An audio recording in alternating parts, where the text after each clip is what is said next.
Hello, everyone, and welcome to week 4 of social media analytics and email campaigns. This week, we are going to continue our exploration of web analytics and dashboards. So let's just go through our schedule for today's lecture. We're going to take a closer look at Google Analytics and the different dashboards and features available.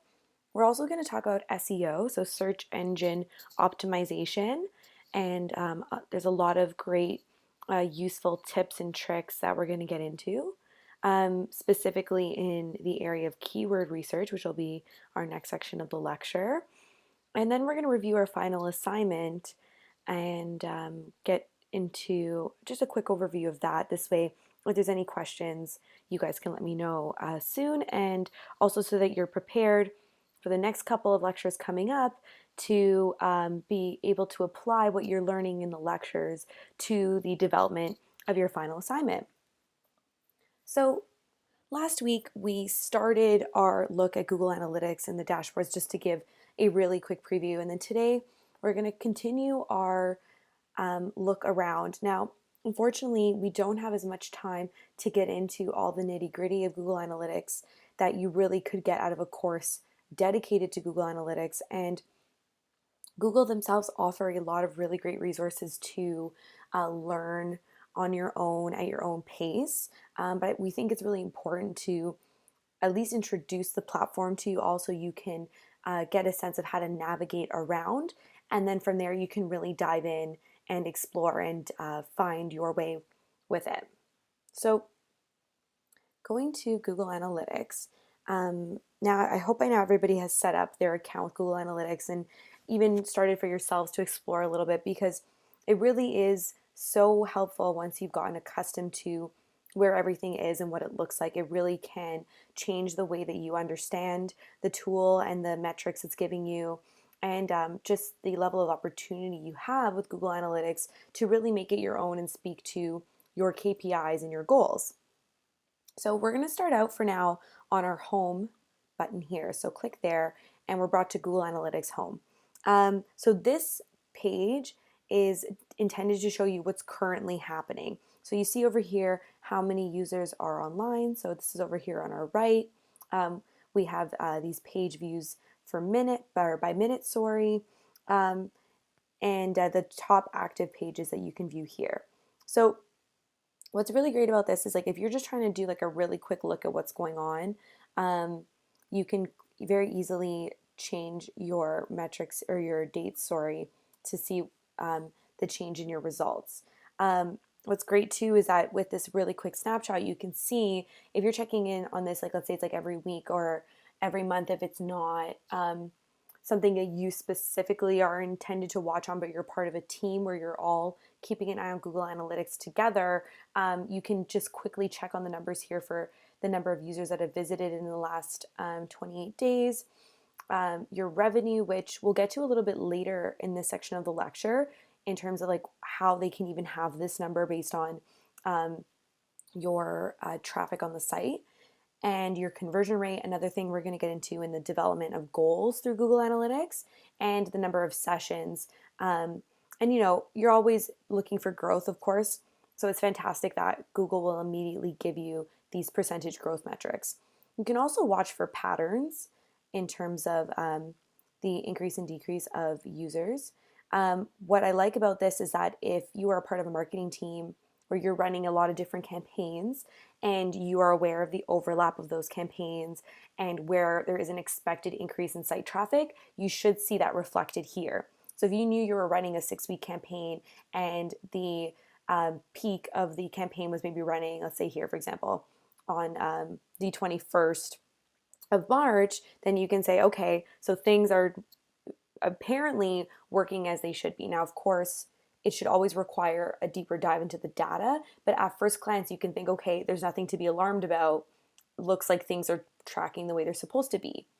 What's also great is that Google Analytics will provide a comparison to the last period. So in this case, it's comparing to the February users versus the March, and give you that percentage increase. So once again, it's really great for a quick glance to say, okay, everything looks like it's going well, and we're surpassing our results from last month, or maybe it's last year, whatever the case may be. um, that's why I really like you can continue to like preset your ranges to whatever you need them to be, and you can customize them to whatever dates that you need to focus on. What's also really good about this is that you can scroll down here and it gives you this, once again, like a really quick glance at how you acquire users. So once again, this homepage is really meant to be treated as kind of like a dashboard, like we had talked about in the last lecture, that this is Google Analytics dashboard that they set up in terms of this quick glance at information, for people to easily monitor what's going on. What's cool about this is that for the traffic channel, for example, it'll tell you where your traffic is coming from. Now, it's kind of annoying because the colors are so slightly different that every time I look at this, I have to remember and like re-highlight what is what, because it's not like so clearly in our brain, like, if it was completely different colors. But I do like taking a look at this to see, okay, so our organic search was the majority of our traffic, and then the next was direct, and then referral, and then social specifically, and other. So you can start to keep an eye in terms of patterns. And if you know that you're supposed to be seeing that the majority of your traffic should be something like organic, because your team just invested a ton of time and energy and money into SEO, then this should align. You should be looking at this and be like, oh yeah, a huge chunk of our traffic is coming from organic search. And then if it's not coming from organic search, then it becomes a question of what is going wrong. You can keep scrolling down here to how your active users are trending over time. So once again, this is to be looking at the goals and seeing the growth and improvement and a trend and a pattern, so that you can clearly identify where there's either room for improvement, or if the work that you have put in already is showing that improvement.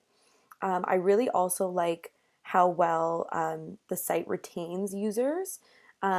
This can be very helpful if you're working with a website that's expecting to keep people on the site for a long time, or that they're supposed to return again. So in the example here, you have like your week 0, of course, that's like when everybody's first arrived, but then you, of course, will start to see a drop off over time. But once again, this is somewhere where you're watching and seeing, okay, what were our goals for this quarter or this month?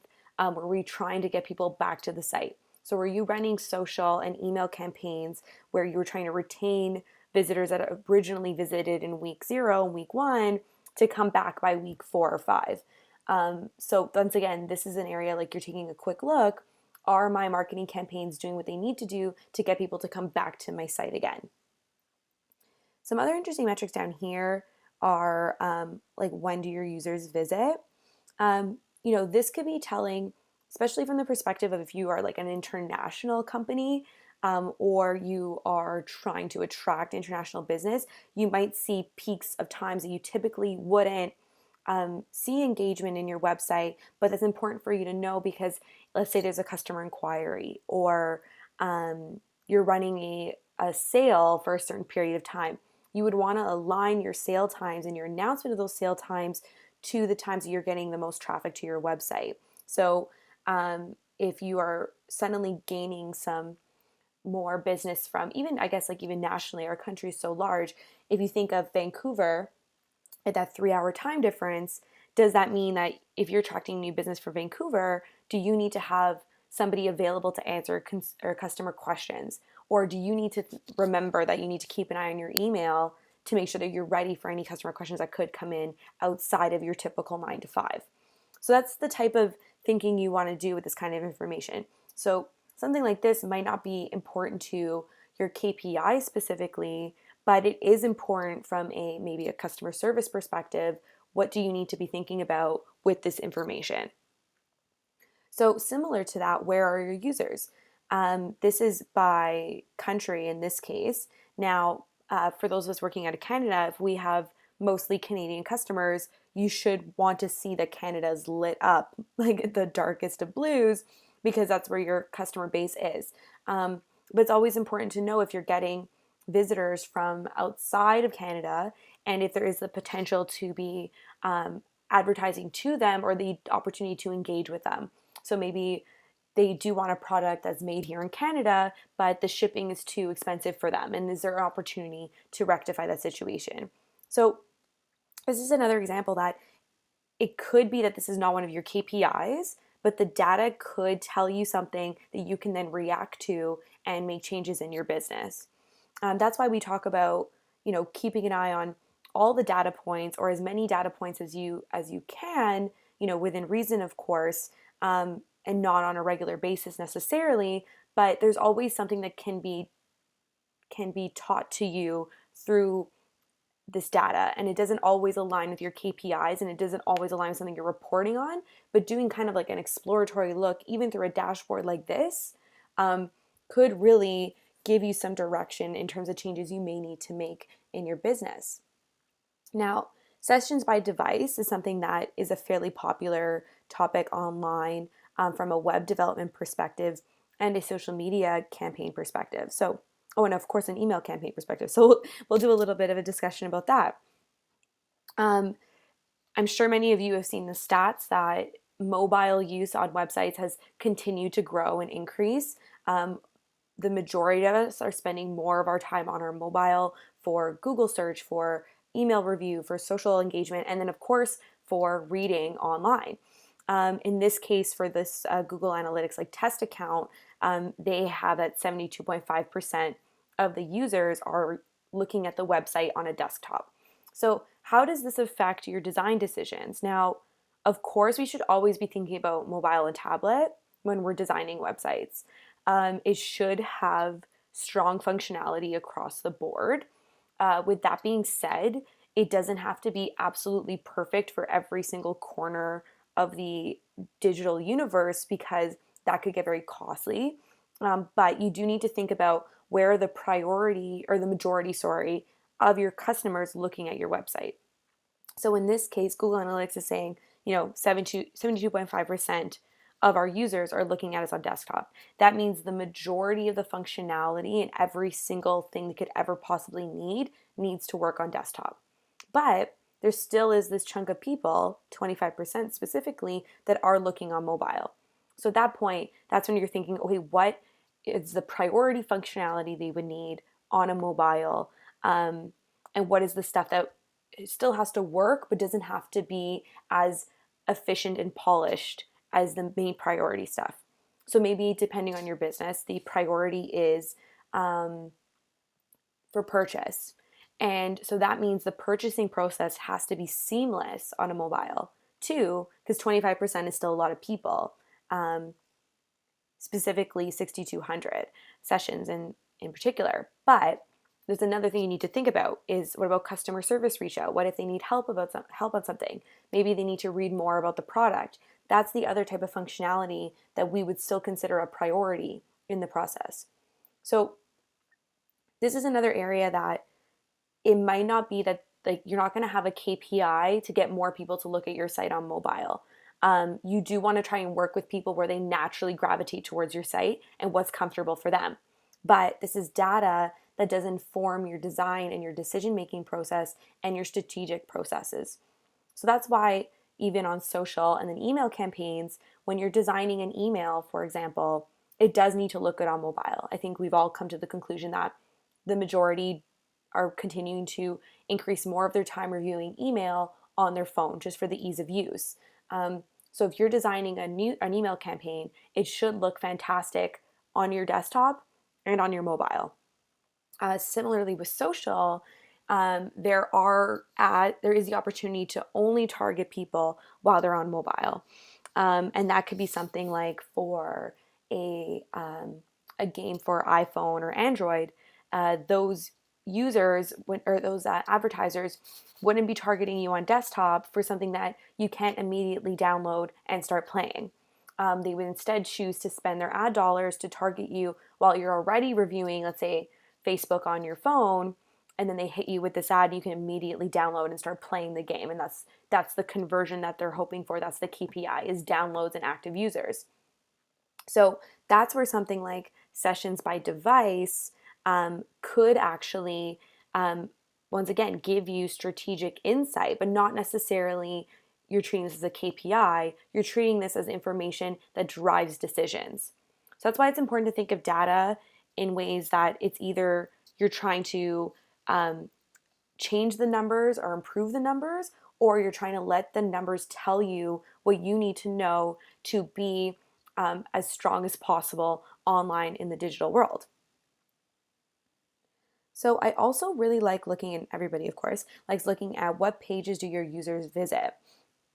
This is of course incredibly telling because also, once again, depending on the functionality of your website and the goals that you have of your website, it's important to know that the majority of your users are visiting the pages that are aligned to your KPIs and your conversions. So let's say you are trying to start a consulting business online, and your goal is to get one of your KPIs is email signups, but the conversion point, so another KPI is signups for a particular course.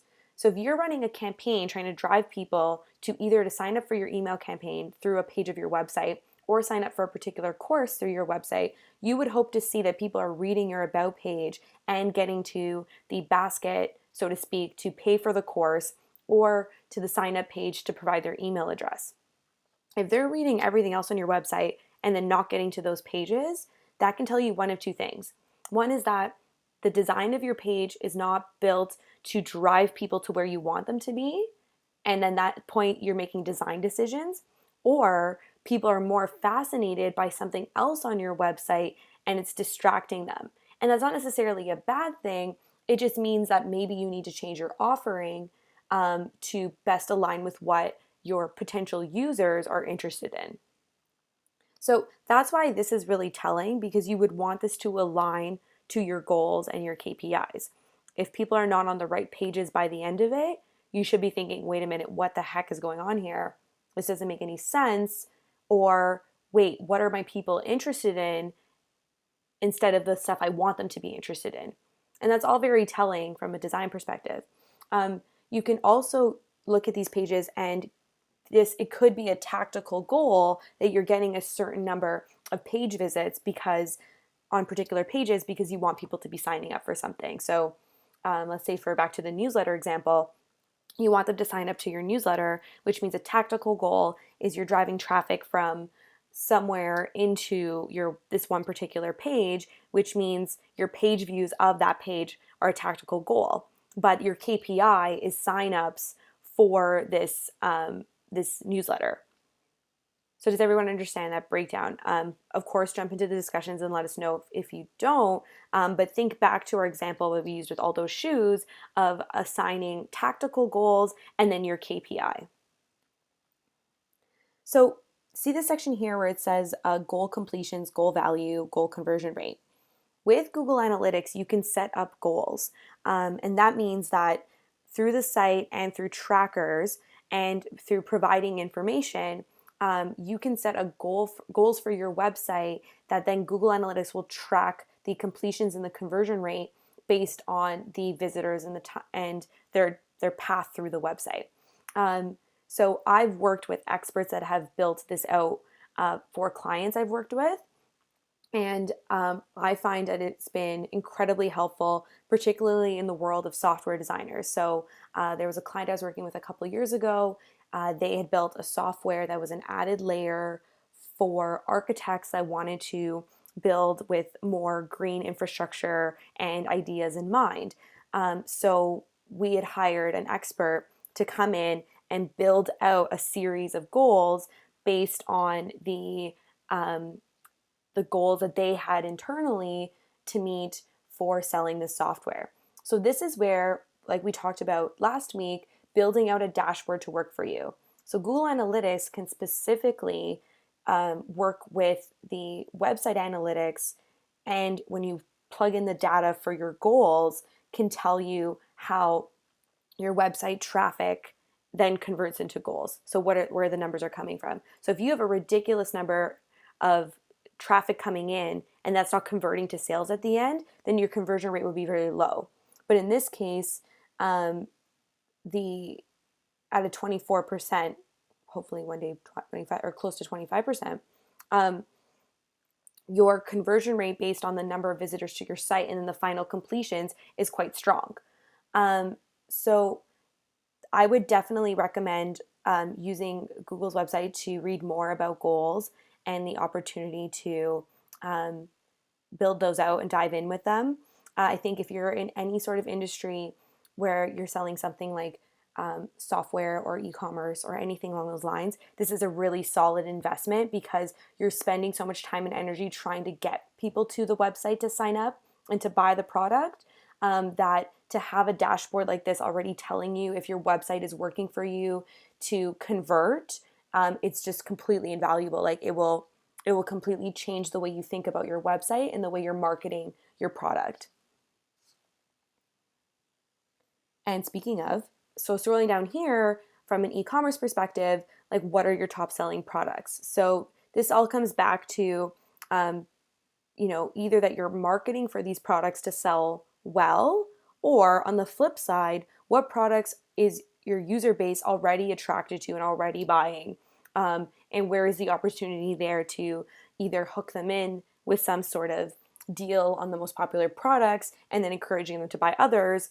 Or what are you doing to market one product that's going so well? In the example of maybe the Nest, or sorry, the kids take your child, the t-shirt here, for example, right? 313 unique purchases. So what's going so well with that product? Is it the product itself? Is it the marketing? What can you learn from a product that's outperforming the rest of your products, from a marketing and maybe a digital perspective, and then apply that to other items?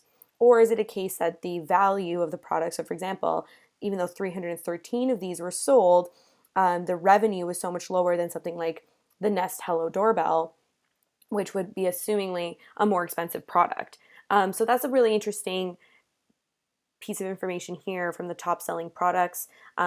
When you're running an e-commerce website, this is just like a fraction of the kind of data you can really get from this back-end kind of support, but always like very telling. And then also, if you're running AdWords campaigns, Google Analytics also offers that look here in the dashboard. Now, what's great about this is that because you set up your goals and you're working with AdWords, you can actually find out like the revenue associated to your AdWords. So with 86 clicks, there was $930 in revenue. You always want to know, what was the purchase power or the revenue power of the time and effort and money you're spending in AdWords. You would never want to just be throwing money at the wall and assuming it's going well for you. It's really important to understand from like a conversion completed perspective, is this working? And are you making money from it? So of course, like Google Analytics offers this, and you can continue to take a deeper look into here. And actually, we're going to do some more review of information somewhat similar to this as we go on here. So just want to make sure I'm double checking my list to make sure I went through everything I wanted to go through on this home page here. Oh, I'm sorry, I missed these tabs. So back to this like traffic channel section here. If you click the other tabs, it does this similar breakdown of like from a traffic perspective where things are coming from. So for the source medium, for example, a lot of the organic search is of course coming from Google. It is like the top search engine. But it's also interesting to know that there's referral traffic coming from YouTube. So if as potentially as a KPI, knowing this information, you can sit here and think, okay, we're getting already some referral traffic from YouTube. Is there an opportunity in 2018 and 2019 to increase our referral traffic from YouTube? Do you partner with influencers? That's typically like a really good way to start. Or are you going to run ads to increase your awareness on YouTube? That's where an existing measure can potentially inspire or encourage or direct a campaign or new KPI or goal for you and your marketing team and your company to reach. So that's just a really good example of looking at this type of information and letting it direct you, and just be curious and try to inform yourself, even if it's sometimes like outside of the box of what has been predetermined of what you need to report on. Sometimes just taking like some time each month or even each week, if there is the capacity in your role, to just explore the numbers and see what's going on. Referrals are, of course, also very interesting. So just with the example I gave with YouTube, um, looking at this, the majority of the referral traffic is coming from YouTube. But also you can look into whatever sorts of referral traffic you're getting, and if there's any opportunity to better harness that referral traffic or get a deeper understanding of where that's coming from and why it's coming from those sources. So what we're going to look at now is under reports and real time, which I always enjoy looking at in particular. So if you click reports, real time, and then overview, and it's loading. My Wi-Fi is very slow. Excuse the for U of T alumni only. Fun fact, my sister is a U of T alumni and she has her own Wi-Fi line in her home, and it's just a tongue-in-cheek joke. Oh, oh no. Oh boy. Apologies for the delay. You're experiencing technical difficulties. I should not have made a joke about U of T. Okay, here we go. Apologies, everybody. So, once again, we're doing reports, real time, and overview. So this is the real time of literally what is happening in this moment on your website. So what's really interesting about this is that it can be very fascinating if you're working with a really bigger site to see like what's happening in that moment. It's also very helpful if you're testing out a new website to make sure everything's working accordingly. So that's typically where this can become really helpful, is having like maybe a friend or another laptop or computer available to be signing in and making sure that all of your Google Analytics is set up correctly. So I'd recommend using this page when you're setting up your Google Analytics on a new site. But also it's just fun to look around from a real-time perspective. Where this, like I said, this can be really cool if you're working with a big website. Like, for example, this page would be insane to look at the day that a new iPhone has been announced, or when a Kylie Jenner lipstick has come out, or maybe like a Rihanna Fenty um, um, highlighter, for example, or something. So it would be so interesting to see like this site and like what could be happening on this back end here. So once again, I would take some time to just like poke around in here, but looking at, the top active pages in this current moment could be really telling your traffic sources in that moment and your top keywords. From like a, public relations, social media management, kind of like public image perspective, when you're just taking a look at top social traffic, and there's suddenly like a massive spike in social traffic and you're not sure where that's coming from, and this is like an indicator of it happening, this could be a time to go and like take a look at mentions on social and make sure like everything's okay and it's not a potentially negative thing happening but a positive. And if it is a positive, why is it happening? Also, let's say if you're working with an influencer and they've launched a contest, you might see a massive spike in active users in that moment when the contest is sent out. Or if you're running an email campaign and you've just sent out a great promotion, and if you have a really massive mail database, I would keep this open and just watch as the increase in views would be happening to your website. It'd be really fun to keep an eye on. But like I said, like really good when you're setting up your Google Analytics for a new website to make sure that it is recognizing when people are on your website, and it's a really good indication that everything is working. Another thing we're going to take a look at is our audience and overview. So you just scroll down a little bit and there's audience here and then overview.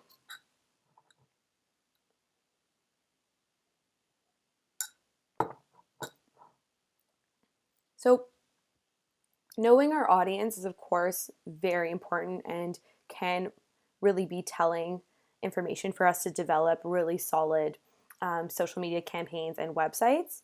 So that's why it's always important to think of like, who are you talking to, and also finding out if the audience that you had been targeting is actually the audience you're building. Because it could happen that as time goes on, you see a new group that's continuing to grow in your audience. So let's do a little bit of poke around here. You can, of course, change the time period. So you can be looking by week and by month, and this is in terms of active users on your website. But also you can change it to a custom date range here. So let's say we want to look at, we'll do February, and then you can compare to automatically either the previous period or previous year if you're going to do a whole year, or by custom. So I'm happy to do, we can do just the previous period. February is a short month, so it's like kind of weird, but that's okay. And then, so looking into here, it'll automatically create this chart for you to compare. So this is incredibly important when, once again, if we're looking for growth, if it's month over month, year over year, depending on your goals. But then also, if you know you're running a special campaign across social and email, and the whole intent of the campaign was to increase the users on your website, you would hope to see that this would be an increase. But if you are just looking for consistent incremental growth over the year, then you would see this very like seemingly slight, but at least it's consistent, constant growth. When you scroll down here, it'll start giving you the measures of certain metrics that Google Analytics provides here. So users in terms of like active users on the site, new users, which is of course always, almost always a metric that we would like to measure to, because it is a really good indication of growth depending on what you're working on or what your business is. The sessions, so an increase by nearly 7%.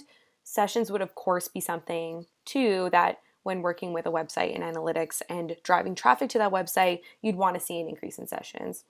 Now, what's interesting is the number of sessions per user is down. So if you are trying to have each individual user go through, let's say, the buying process, and you know they need to have a certain number of sessions for that to happen, this can really affect this number. And I think typically, though, overall, we're all trying to aim to have probably a set average number of sessions per customer. And if you've reduced a lot of the pages that they need to go through for any purchase process, that number could go down. So that's why this number is like a little bit interesting. It depends on what you're working on. Also, if you're trying to avoid if you're looking for like a one-time visit than a purchase, if maybe you're selling a particularly more expensive product that you wouldn't necessarily need repeat visits because you're trying to aim for them to purchase their item once, and then if they come back a few years later, great, because the price is not something you'd be buying on the frequently. That also could be a reason that this would go down if you've streamlined your website so that it pushes them through to the purchase process sooner versus them having to completely keep coming back over and over and over again to really decide if they're making that purchase. So it's not that the number of sessions can necessarily be, if it's going down, a negative thing. It could mean that something was streamlined in the process, that your customer only has to come once or maybe twice or 3 times to make the purchase. It could actually be somewhat negative if suddenly you see that if you did a new website and you're seeing an increase in number of sessions per user and your conversion goes down, then that means that your site is no longer converting people efficiently to the final purchasing page.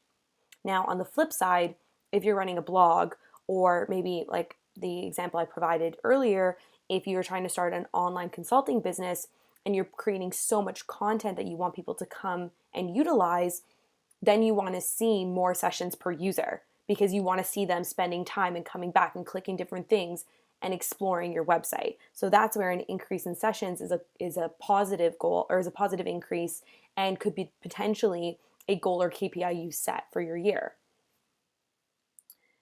So you can just continue to like scroll, like all these numbers are fairly well known. Bounce rate, of course.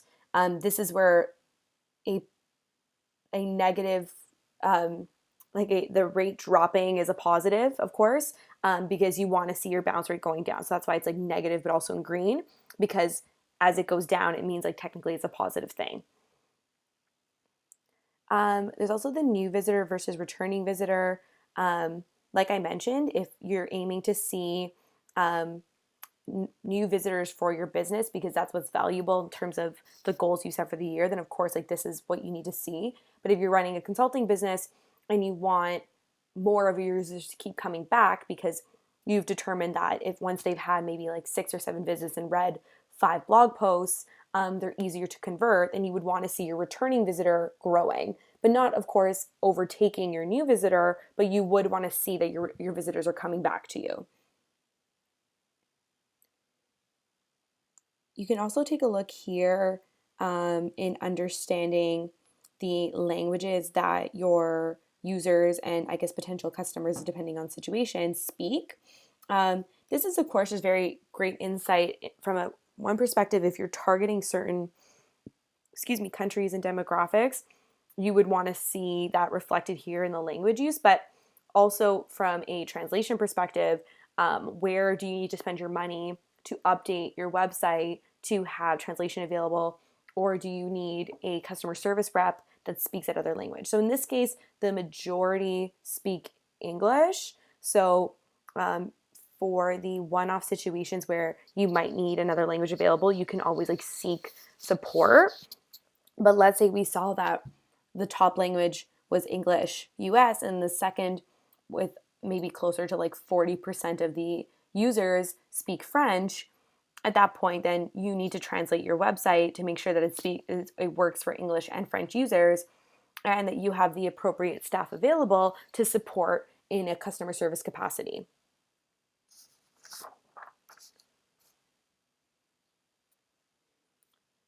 So you can continue to just peruse. Of course, there's by country. We saw a little bit of this on the homepage. This just gives us a deeper breakdown in terms of the countries and who's visiting your website. You can even go down by city, which, I mean, if you're running a business, a Canadian business, and you're hoping for Canadian customers and you're only ever targeting Canadian customers, this could also be very telling.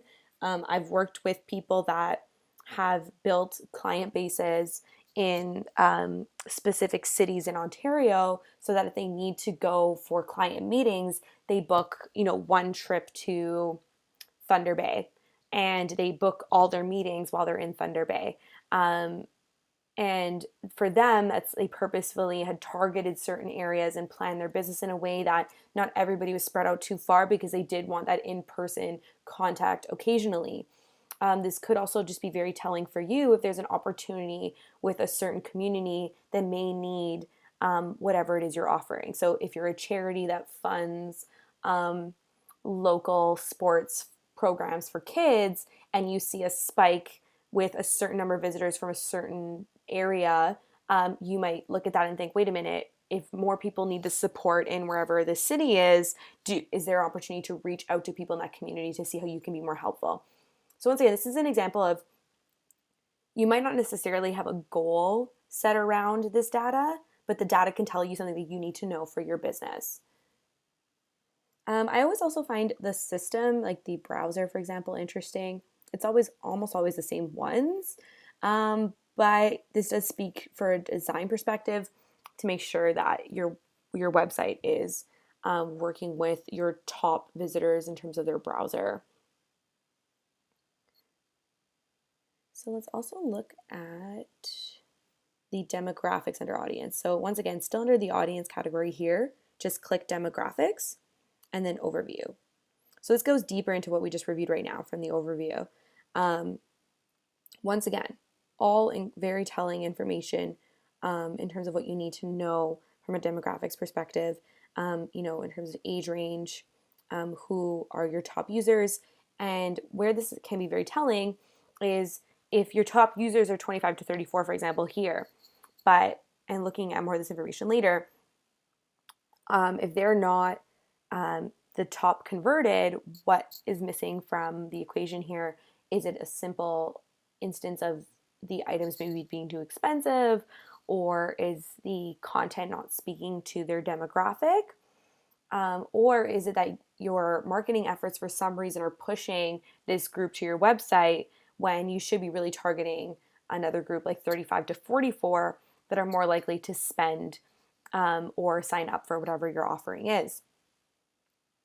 An interesting insight from another instructor here at George Brown, she had mentioned that she thinks that potentially this gender breakdown could change. And I think it's a very telling point she's making, that with this new move in terms of being inclusive and acknowledging everyone on the spectrum, this could be a metric that we don't really measure anymore because it just doesn't necessarily apply. And I can tell you that from when I started working in social media marketing, I remember being in like my first few strategy sessions with my bosses, and they would try to market to, I really put in quotations, like females or women, and it would be this, like, I was sitting there thinking, like, this is not the way to speak to this target, and it's just incredibly like unnecessary. I think that there's some products that are literally intended for people that are female, but they were leaning on these older stereotypes to discuss content with moms. So it was stuff like quick fixes to get the kitchen clean in less than 5 minutes. And it was like, well, wouldn't that also be really helpful to males also? Sorry, I didn't mean to go on a rant here. But the point is that this is a metric that, depending on what you're working with, you don't necessarily need to see there and be like, most of my people are female, I need to talk to females in a way that we're supposed to talk to females. It's like, I think if you create really compelling content, and you should be trying to speak to all people for the majority of what you're selling. And, do with this information what you wish, but just always like take a look at it, but take it with a grain of salt. And if somebody's really pushing to speak in any sort of direction, then definitely do your research to understand your targets. And if there's an opportunity to actually keep it a little bit wider, because I think that will actually get you a little bit farther ahead. So similarly, looking at age here, you can do a little bit more in depth of a look at age. So under demographics, under overview, there's your age button here. Lots of data here. So scrolling through this chart, past the chart here, this is where this table is actually incredibly telling for any business in particular. So you have your age groups based on their in order, based on the acquisition size. And so what's really interesting is if you look at the users acquired here and then you scroll to your right and you see your revenue and then conversion rate, what's very telling in this particular case is that the site has to acquire a lot more of this 25 to 34 group to make, for example, 84,000 in revenue with in February, for example, compared to having to acquire half that many of the 35 to 44 group and making just 10,000 shy of the revenue made with 25 to 34 group in February. So what's interesting about this is that the conversion rate is so much higher with this group that's just 10 years older. So at first glance, you might think, okay, we're acquiring all these young people. We have to just keep acquiring them because they're coming to us.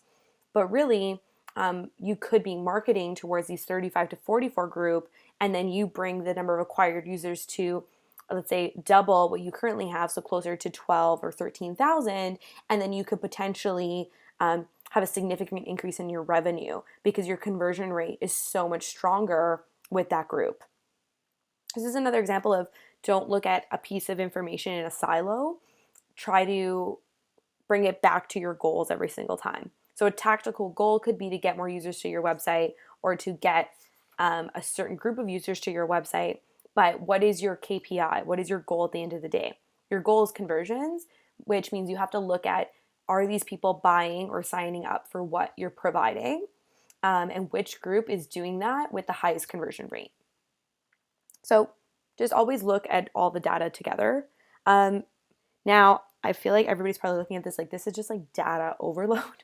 It's understandable. This is a lot to get through in the time that we have. So I really recommend scrolling and looking through yourself, but also looking into what Google Analytics offers. So I'm going to get into that in just about a moment, but don't let yourself get bogged down by all the information. It's so much fun to look at the data, especially if you love looking at results and information. But just remember that you're always trying to think of your goals from like a tactic perspective and then looking at your goals from a KPI perspective at the end of the day. So let yourself explore and think about it and think for different perspectives, but always come back to the goals. Like, what is the plan? What are the goals we're trying to achieve? So the next section we're going to go to, I'm just going to minimize this one because it's getting in my way. Acquisition, so right here, just below audience, and then overview. Just going to take a sip of coffee.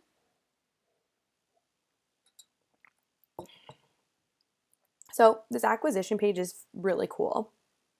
Once again, a lot of big numbers and a lot of information to deal with here. So I'm just gonna, this is all fairly like self-explanatory in the sense of just exploring. Typically, what this chart is doing just quickly is it's telling you the top acquisition based on channel. So organic search is where, let's say, the majority of the conversions and acquisitions are coming from, and there's more of a breakdown in terms of like a month to month here, tracking the number of users versus the conversion rate side by side here is incredibly telling. Like the conversion rate seems like a little bit wonky all over the place, but the user seems to be also similarly kind of an up and down, which could speak to campaigns going on, times of year where the product is most useful, when the highest search is happening. There's so many things that could change these results here. We're just going to keep scrolling a little bit here and take a look at these tables because this is always very interesting. So how these work and where this is all coming from is this is where you can really start to track deeper down into pieces of the website process, in a sense of like the process users go through. So you're looking at this organic search here, and we're seeing an increase in acquired users. And then what is their behavior when they're on the website? And then what are their conversions? So just take a look at this and just like peruse through. You know, it's all incredibly telling, but more specifically when it can be applied to a website you're working on. So right now it seems like a lot, but when you can apply it to a website that you're working on, and you're looking at this like, okay, so we saw an increase in acquisition on organic search, but our bounce rate continues to increase for some reason, then that means you're potentially losing somebody, and then as a result, your conversion's down. But if your bounce rate continues to go down, but then your conversions are still not changing, then that means there's potentially something with your website not efficiently bringing people through the process to get to the point of conversion. Now, the page that's the most telling for what we've learned in the course together so far is if you scroll down to campaigns right here, and then all campaigns, if you'll think back to our UTMs, so our custom links to track for campaigns, this is where you can actually see that data come to life. So this is where you would be setting up your UTMs to be tracked through Google Analytics to understand which of them was performing the strongest for traffic to your website, acquisitions, and then conversion. So, for example, the data share promo was potentially maybe a campaign. We'll use this as an example. So, looking at February, for example, the users were at 1,400. And if you scroll down to the end, you can see there was 0 transactions and 0 revenue. But then in the month of January, there was only 1,200 users, and there was at least 2 transactions with a $20 revenue. So this is where the different the strength of your different campaigns will actually show, because the links are telling the story by bridging all the pieces together. So that's why those UTMs are so important, because you can apply them to a specific campaign, and then you get to take that information and say, you know, our AW accessories campaign was significantly stronger than the data share promo, and we can tell because of the tracked links that we did, and we saw that those emails, and maybe it's the emails, for example, actually converted more for us than whatever other campaign you were running. So once again, this is where you're tracking the UTMs associated to your individual campaigns. And that's why it's really important to try and separate them as much as possible and create as many custom links as possible. because you want to be able to differentiate between them. You want to be able to differentiate between an email sent in January and an email sent in February, a social campaign running for 2 weeks last December and a social campaign running for 2 weeks at the end of April. The value of speaking to the difference of performance is incredible, and it will always help you make strong strategic decisions, and it'll also help you have the data when you're trying to provide value and speak to why one thing will work over another. So that's why I definitely recommend when you guys are working with different websites and campaigns for your potential clients or your own business, that you're really utilizing those custom UTMs and using tools like Google Analytics to track your results and speak to the success you are bringing. Now, like I'd mentioned throughout our overview here of Google Analytics, is that Google themselves provides so much information about their own tools that an opportunity to keep yourself up to date with their changes. So in our additional resources document for this week, there's the Google Analytics Academy. So this will show you how to step-by-step how to set up your Google Analytics account for free. As it says here, it takes about 6 hours. It is a very intense 6 hours, but an invaluable 6 hours. Like, I've done it twice already in the last little while. And historically, I did have support with teams that I was working on to do it with them. And Google Analytics really easily breaks it down to the point where I keep this open every single time, even though I have gone through the process with support and on my own. So Google Analytics for Beginners is the link here. And it's also the one in the resources right there. And they have an immediate course overview. They do a continued sort of look at the dashboards and the opportunities there. So I definitely recommend going through it here. And even if you are not setting up a site right away, it might be interesting for you to just take a look, not at all 6 hours, of course, but just to get an idea of a better idea for yourself, just because we've started reviewing it, while it's still top of mind to go ahead and take a closer look.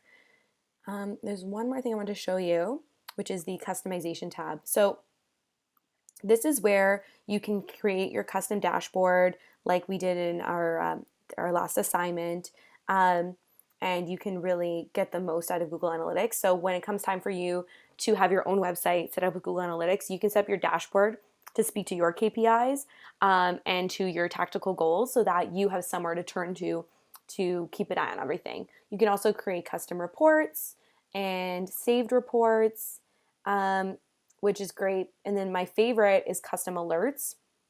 So I've worked with some clients where we set these up before, and it's fantastic because when there's certain numbers that decrease too quickly or increase quickly, you can receive an automated report that comes into your inbox saying like, hey, this is something to look at. Because you're not always going to be able to have the time to spend on a weekly basis looking at Google Analytics, depending on the structure of your work and where the priorities are of the team. So trying to automate some of the process can be really helpful for you to feel like you're on top of everything. So now that we did another look at Google Analytics and the dashboards, once again, this is meant to be like almost like guided tour.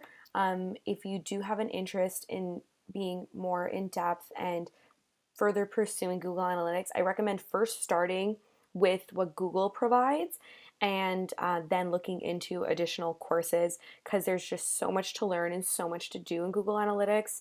And if you want to become a Google Analytics expert, you would be very valuable in your skill set. More and more roles are looking for people with an understanding of Google Analytics. So for now, you'll have like an understanding of where everything is and the terms. It will definitely require a little bit of homework of poking around and really understanding where to go. But if you want to become like a full-blown expert, definitely look into what Google provides. They offer a lot in terms of free learning opportunities, and then continue looking into more courses. So, deep breath. Is everybody feeling good after all that information? because now we have to talk about SEO, and this is another heavy subject to get into. Is a lot. So search engine optimization is what SEO stands for. It is the changes and the development of a website that makes sure people get to you organically. So looking at the next slide here, we have your website here on the right in the blue square or rectangle, sorry. My brain's a bit fried after the first part of this lecture. What we're looking at here is all the different ways that people could get to your website. So of course you could be running social media ads or organic content to push people to your website. Paid search is, of course, obviously an option. Paid display is an option, but organic search is the one we're talking about and is incredibly valuable. What you want out of organic search is that when people are in the process of looking for what you offer, they can find you. That's the goal. On the next slide here, we have our different forms of organic search. There's Google as an example, there's Bing, and there's Yahoo, but of course, the majority of us use Google. Google is what we rely on for search.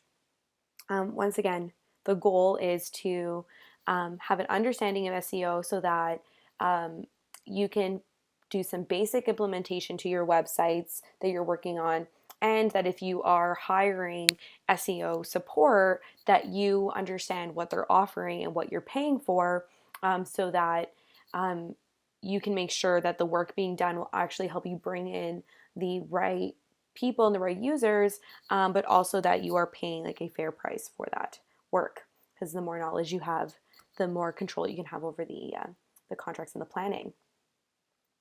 So how do search engines work? Two specific ways we'll speak to. So how they work is their series of bots will crawl and look through the whole internet and then index information and move it into different servers and categories, so that when people then go to search, it can very quickly and efficiently bring up your website as the response.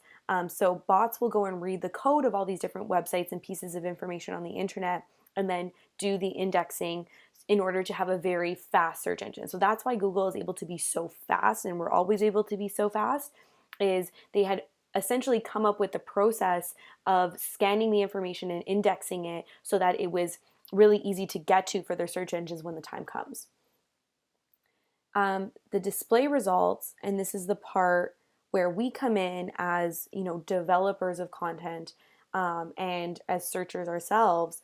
The display results are the user experience side of the equation here. So Google could tell us that this is the top hit, but if we get to the website and we see something that doesn't align with what we're looking for, or looks too difficult to navigate, or doesn't look professional, we can instantly be turned off by that result and move on to the next one. So that's why both are so incredibly important. Part of it is the coding and the science behind making sure your site is top of mind in that Google search. But the other piece of it is making sure that you have a really great website from a user experience perspective that feels trustworthy and like the right source to get the information from.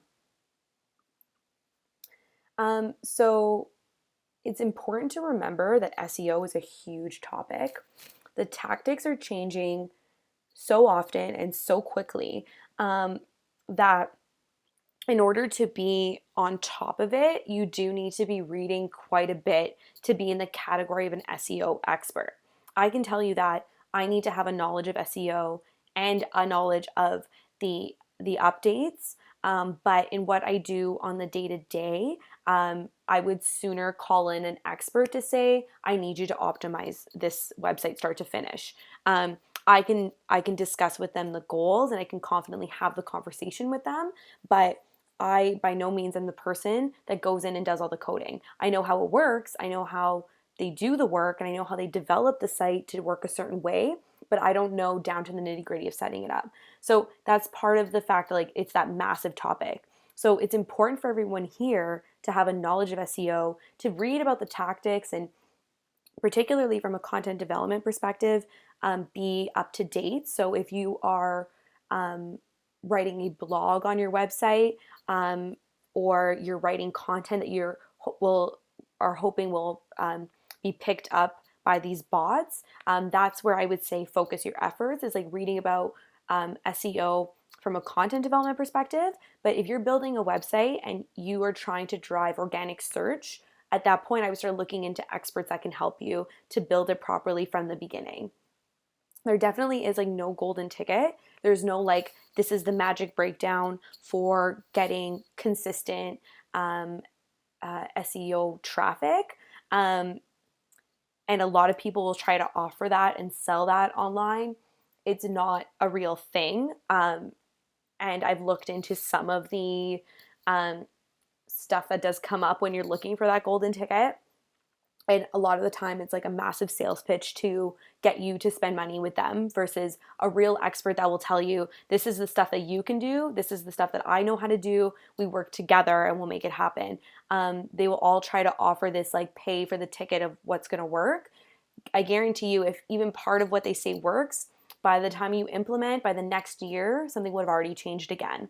So that doesn't mean it's not worth the investment, because the basics can still be there to make sure your site is functioning as well as possible, but there will be routine updates you'll need to do, and there'll be things like content that you can continue to add to your website that will help your site continue to be a strong ranking in the engine. So why do we need SEO? We need it simply because we need to help the bots help us.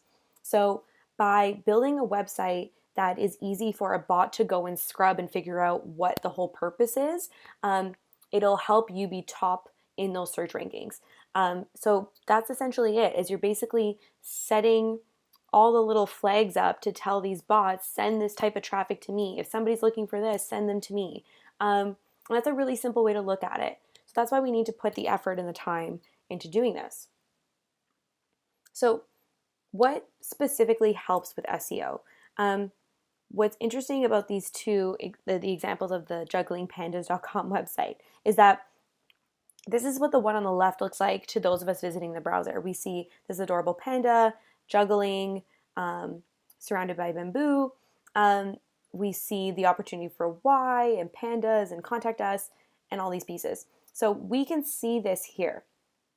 Now, if you look on the cache side of things, which is like the back end of the building of the website and the data that's put in there for the Google or the search engine bots to try and pick up from, we don't see as many pieces as we see on the browser. So there is some of the valuable information. So the jugglingpandas.com piece of it, if people are looking for juggling pandas, they will actually get here. But if they're looking for a juggling panda image, for example, the cache is not picking up that image for some reason. That's probably because the file name of the image hasn't been changed once it was uploaded to the site on the back end to be picked up in search. So that means that potentially if somebody searched juggling panda surrounded by bamboo on Google search and then went to images, this image wouldn't show up there. So that's an interesting way to think about the cache versus like the visual understanding of the browser. You can build a gorgeous website full of images and information, but if it's not built with SEO, it may never get to the people that's looking for it. So what are some things that help with SEO? Usability is definitely something, of course, that helps. Google does rank the websites based on usability and like the visual aspects of it, and if there's images, if there's lists, these sorts of things.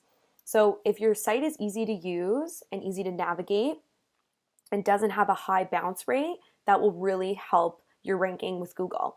The website has to provide information that directly relates to the user's search. So once again, we'll get into keywords a little bit later, but having the keywords that you know people are going to search for on your website on that first page, for example, can really help your ranking. And it can't be in this way where it's just like literally a list of all the words. The ways it can work is if you are a service provider and you're listing all the services you provide and you have a write-up with some other keywords in there, then in combination, that can really help your ranking. Professionally designed is something that the reason, like I say, professionally designed is because working with a professional means that, and a good professional, I'll say, is they'll know how to design a website, not just for the usability side of it, which is incredibly important, but they can do a lot of that back end for the SEO and make sure that they're building the site in the most optimized way possible. But professional designers that work with websites and have a focus on UI or UX, or user experience, is incredibly helpful because they understand the science behind the way we work online. And by having a really usable website that will help your, not only your ranking on search engines, but also once people do get to your website, are they efficiently being brought through your website in the process? Now, there's a lot of really great tools out there, like we had mentioned in a previous lecture, that have really great templates for this, and that can be really helpful for now, just to get you started. But from, like, especially when you're working with like an e-commerce perspective, having an expert and a professional designer working with you can really be a great investment. High quality, legitimate content is like a bit of an obvious one. Good content is definitely rewarded in search engines for the reason that people are getting what they need from your content, but also because it would be mentioning all of the things that need to be mentioned in order to be a stronger ranking in a search engine. Links. Links are super helpful. Because links are the information connectors of the internet, connecting your content either to other pieces of your content or other content on the internet will help essentially the score of your page in the Google or the search engine, increase. So how it works is that when your link is like identified to another site or to something within your site, it'll continue to like validate the content because it's all working and connecting together, and it helps the bots understand what works with what and what information is related to another. Now, it's really important to outline or to speak to the fact that spam and untrustworthy links and links just for the sake of linking are not helpful. They could very seriously damage your search engine performance, and it's very hard to build your performance back up again. So you can actually buy link backs.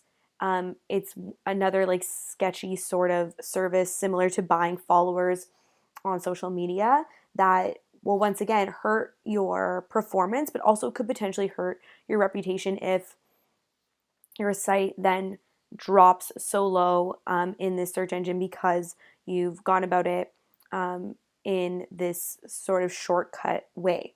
The goal is to be putting in the work to link your content to actually relatable, useful pieces.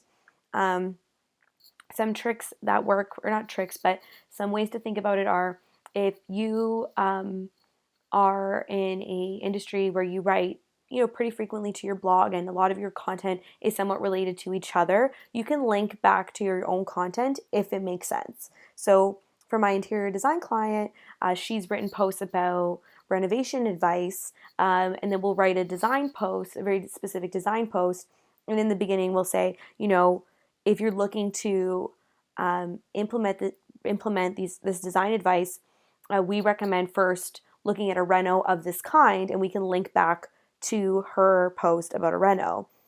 On the flip side, she works with a lot of contractors and other professionals, and they will link to her site about those renos because they had worked together and she had mentioned them in the piece.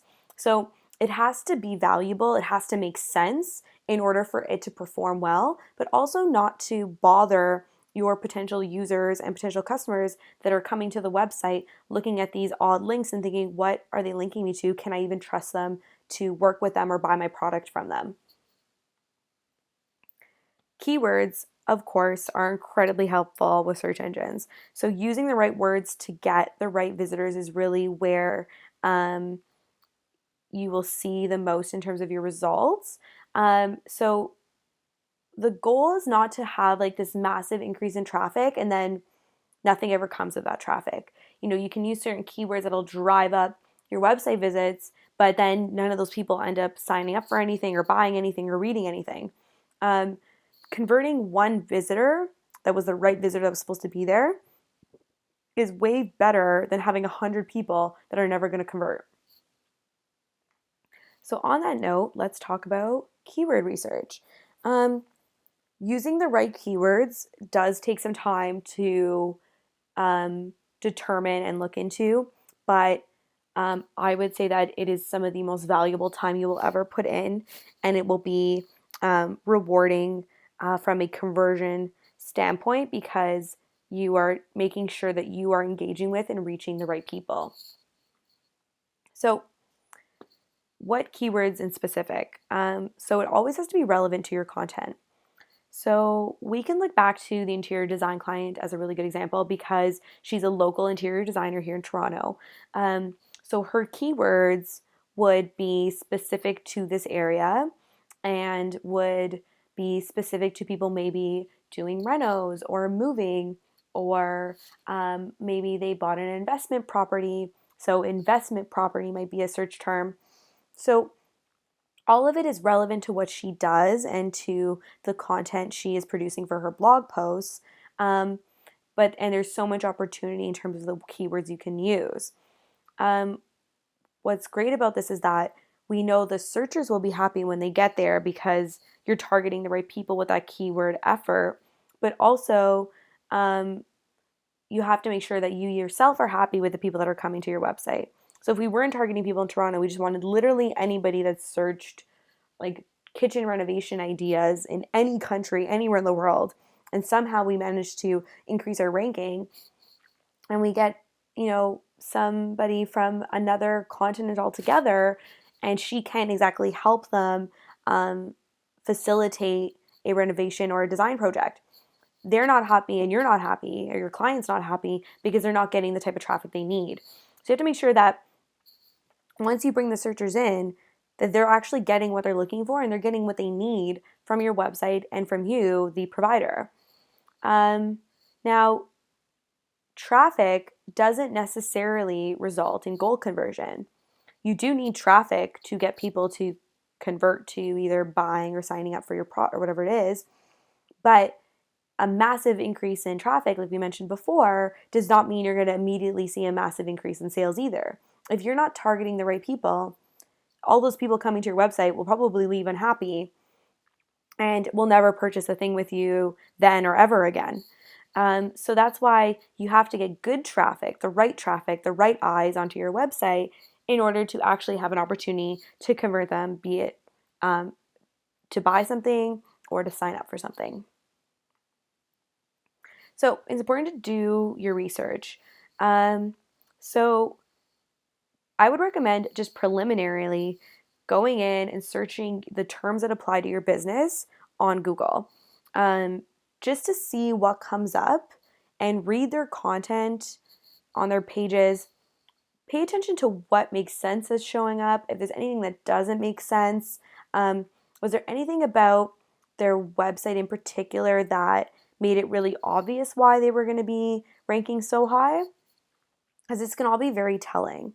What's also really interesting that you can do, but you have to spend a little bit of money to do this, is you can actually buy AdWords to see how your keywords convert.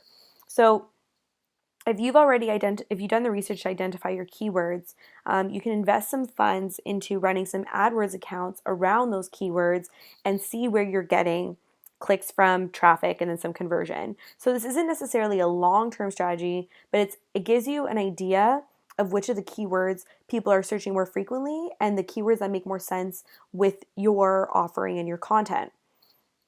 And then once you run those AdWords, you can understand what your keyword ROI is. So what you do is you take the profit and compare it to the number of visitors from your ad, and that'll give you the value of keywords per single visitor.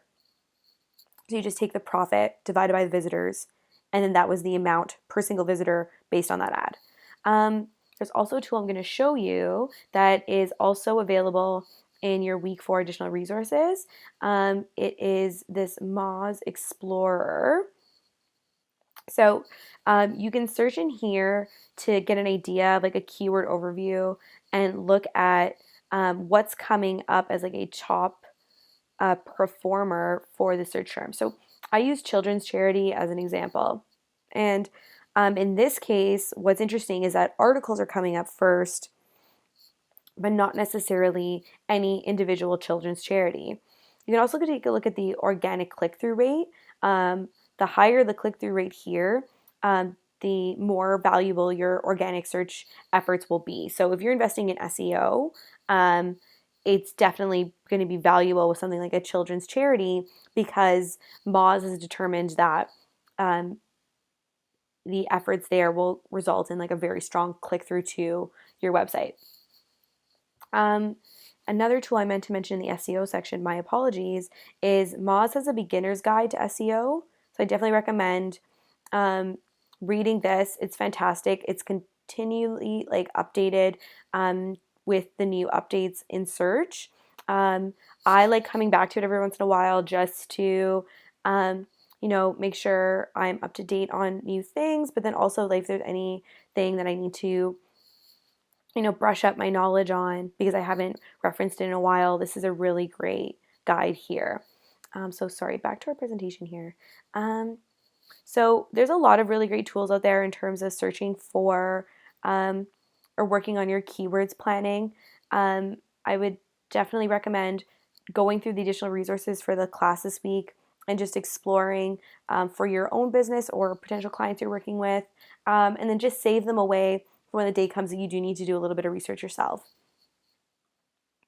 So there's a difference between results with different types of keywords. There's obviously some keywords that are going to be incredibly popular. So for example, like shoes, searching shoes.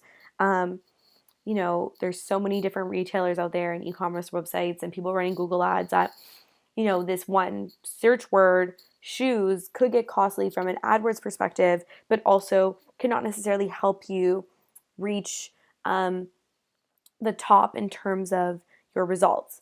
But if you have like a particular type of shoe that that is different than everything else in the market, those search terms related to that type of shoe could end up in your long tail numbers here. So if you look at a chart like this, the fathead of these search terms is less than 20%. So the most expensive ones and the highest searched ones are only in this 20%. But if you can really utilize the chunky middle and then into the long tail, which are still 70% of the searches, you really have an opportunity to outshine those that have managed to spend in terms of search engine optimization or have a lot of pages on their website that improve their results on those particular key terms. So definitely like when you're planning and looking into keyword searches and into your AdWords, try to bring in some of those less expensive words that can bring you value in numbers and maybe not the one-offs that you're trying to get like 1 million hits from, because it's just too hard to compete with some of the bigger brands that can spend on those. Try to accumulate a bunch of smaller terms that are also related but are not getting the same kind of attention as others, because you can capture a part of the market that way by bringing less search terms altogether. So that's the rundown of SEO and some keyword search. Once again, really jump into these additional resources. AdWords has a keyword planner that you can really look into. There's Google Insights search that's really helpful. And Microsoft has something similar. Free Keywords Word Tracker is another really great tool. It's all like very fascinating from a research perspective. It's really fun to poke around in. So I definitely recommend taking some time and going with or looking into these different resources this week. If all the weeks to do it, this is the one, because There's so much out there for SEO. Like I said, it's a massive topic, and there's so much to read, but it's all very fascinating. So now we're actually going to look at our final assignment. So just give me one moment. Okay, so let's talk about our final assignment. I just want to start by saying that we haven't gone into email campaigns yet, and the final assignment is related to email campaigns. The idea was to give you guys the breakdown of what's being expected for the final assignment so that while we're learning about email campaigns, you can think of how to put this in to practice when you're doing your final assignment. So if you're seeing anything and you're like, oh no, I don't even know what you're talking about, I don't know how to answer these questions, that's because we haven't learned how to answer the questions yet. I just wanted you all to feel prepared when you were learning to start already brainstorming and thinking of how you're going to put this into practice. So here's the final assignment here. We're going to design a email campaign. So please use the same business that you used for your KPIs assignment. This is to get you guys thinking about putting into practice different types of marketing and thinking about analytics for one brand versus altering the purpose of the company every time and having to think of something new every single time.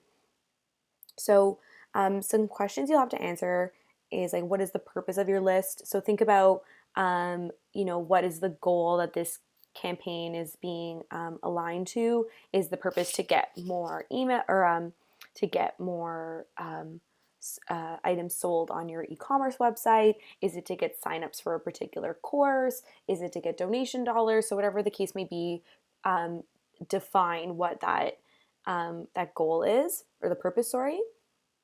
And what are your list building tactics going to be? So we're learning about Castle next week. Your tactics will have to be Castle compliant. If they are not, you will be like dinged on this assignment essentially. Castle is incredibly important. It's very easy to get into trouble if you're not following the new guidelines. So it's important that you all feel confident about where to find information to follow Castle and be Castle compliant. And that's why we're focusing on that for our next quiz and for the final assignment. Do you plan to segment your lists?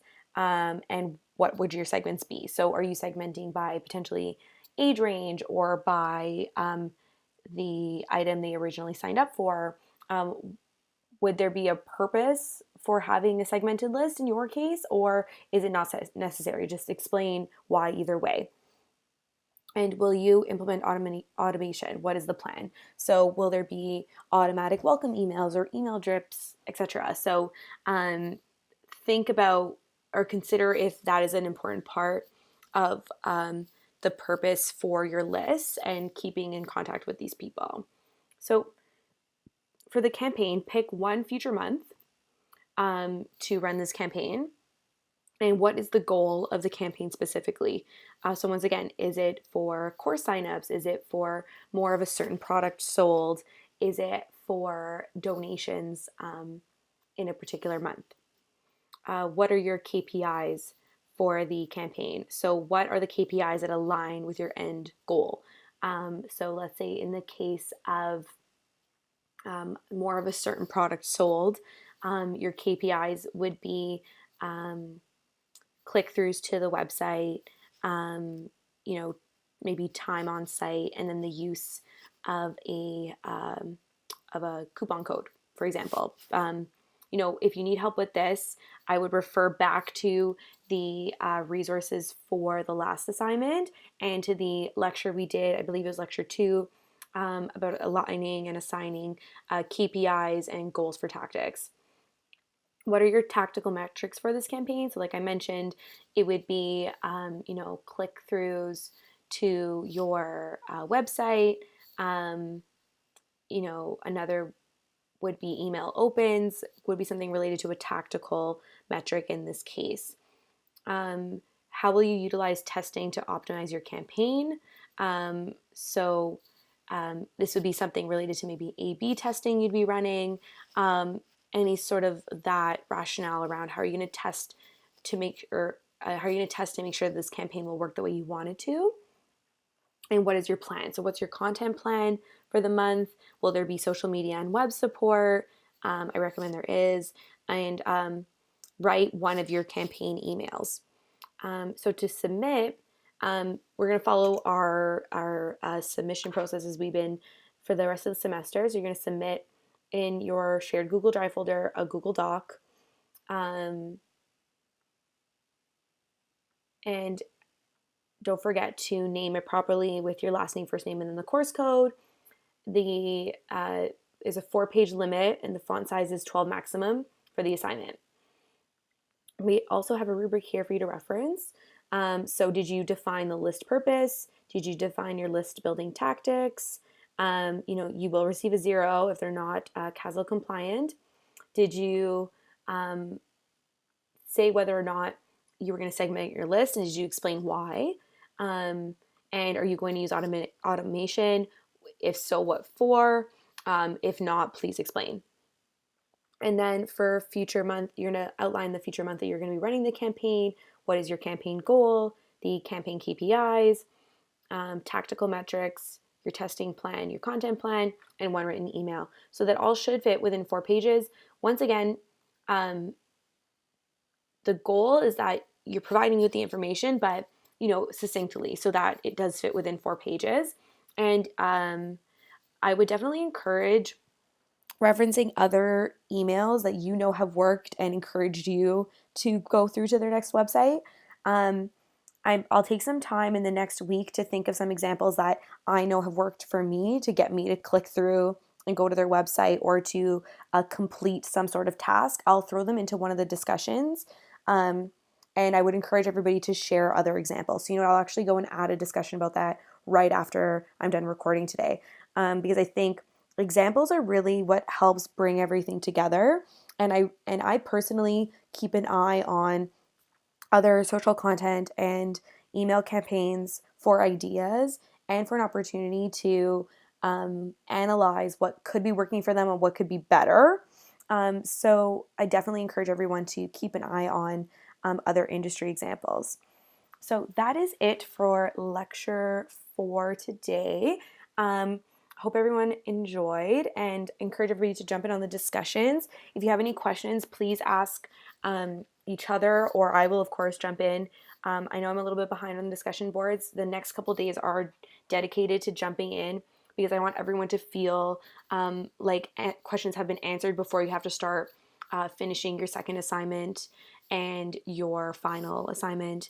And don't forget to look at the due dates for the final, for the dates of all the different assignments. There's a dedicated tab.